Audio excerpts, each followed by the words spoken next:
आज तेलंगाना रियासत में लॉकडाउन शुरू हो गया है और आज से 10 दिन के लिए तेलंगाना में लॉकडाउन रहेगा। इसी के चलते Hyderabad city police commissioner Ajay Kumar IPS ने चार मीनार के दामन में मीडिया से बात करते हुए बताया कि तेलंगाना में कोरोना केसेस पर काबू हो रहा है। पुलिस तैनात है इस लॉकडाउन के चलते। लॉकडाउन में क्या चीज़ की इजाज़त है और क्या चीज़ की इजाज़त नहीं है, इस ताल्लुक से भी बताया। आइए नाज़रीन सुनते हैं आगे की तफसीलात Hyderabad city police commissioner Ajay Kumar IPS की।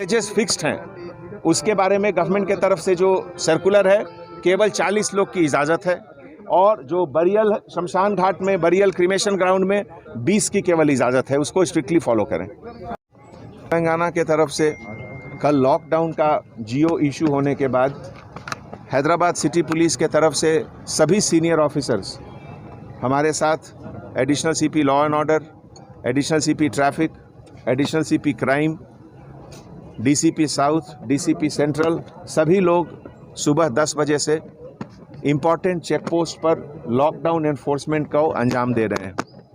जैसा कि आप जानते हैं, बड़े शहरों के कंपैरिजन में, बॉम्बे, दिल्ली, बेंगलोर के कंपैरिजन में total number of positive cases Hyderabad में बहुत कम है, टोटल नंबर ऑफ डेथ भी हैदराबाद में बहुत कम है।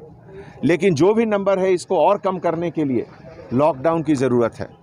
ये लॉकडाउन का पर्पस है ये चेन ऑफ इन्फेक्शन को ब्रेक करना, और ये 10 दिनों में अगर आप लोग सही तरीके से कोऑपरेशन किए और हम लोग लॉकडाउन को इन्फोर्स किए तो 10 दिन में ये नंबर ज़रूर और भी कमेगा। ये आपके बच्चों की सेफ्टी के लिए है, आपके बुज़ुर्गों के सेफ्टी के लिए है और आपके सेफ्टी के लिए है। इस लॉकडाउन में कुछ एग्जेम्प्टेड कैटेगरीज भी हैं, जैसे इसेंशियल सर्विसेज, पूरे मेडिकल स्टाफ, इस तरह के मेडिकल रिलेटेड जितनी भी चीज़ हैं, पेशेंट से रिलेटेड जो भी चीज़ हैं, उनको एग्जेम्पशन दिया गया है।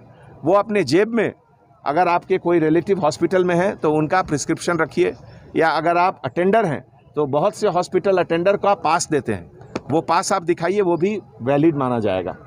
इसी तरीके से जो essential goods, movement of vegetable, food grains, बच्चों के लिए दूध, इस तरह का जो चीज़ है वो सब इसेंशियल आइटम को एग्जेम्प्टेड है। कंस्ट्रक्शन आइटम, सीड्स, फर्टिलाइज़र्स, उसको भी एग्जेम्पशन है। तो अगर आपकी बड़ी गाड़ियां में ये सब आइटम आ रही हैं तो आप सेल्फ डिक्लेयर कर सकते हैं। अपने फ्रंट विंड स्क्रीन में बाईं तरफ A4 साइज़ का पेपर में आप लिख के उसमें मेंशन करें कि आप क्या कैरी कर रहे हैं, तो आपको अलग से पास की ज़रूरत नहीं है।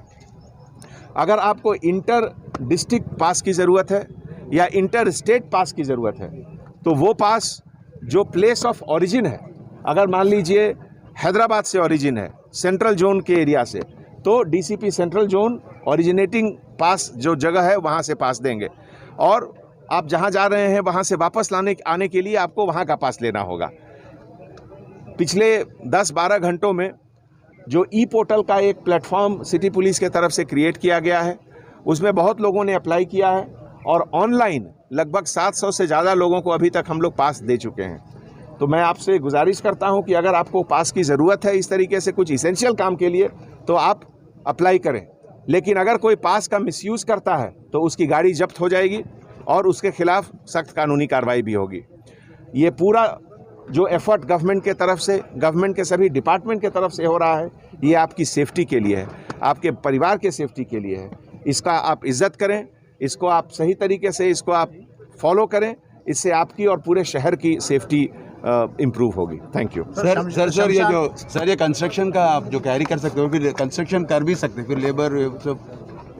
सर शमशान और कब्रिस्तान में जो बॉडी वॉश करते हैं उनके लिए पासेस के लिए क्या इंतजाम किया गया है सर? क्योंकि जहाँ तक कब्रिस्तान का सवाल है, क्रीमेशन ग्राउंड का सवाल है, बरियल ग्राउंड का सवाल है, ये इसेंशियल सर्विसेज के कैटेगरी में आता है। अगर किसी के घर में मौत होती है, किसी अस्पताल में मौत होती है, उसको किसी तरह का रिस्ट्रिक्शन नहीं है। उनको जहाँ भी उनको अपना बताए हुए मुकामी क्रीमेशन ग्राउंड है, बरियल ग्राउंड है, वहाँ आप जा सकते हैं। और अगर वो कोविड पेशेंट हैं तो कोविड पेशेंट के लिए गवर्नमेंट ऑफ इंडिया की तरफ से गाइडलाइंस है, उस गाइडलाइन को फॉलो करके आप लास्ट राइड कर सकते हैं। Sir construction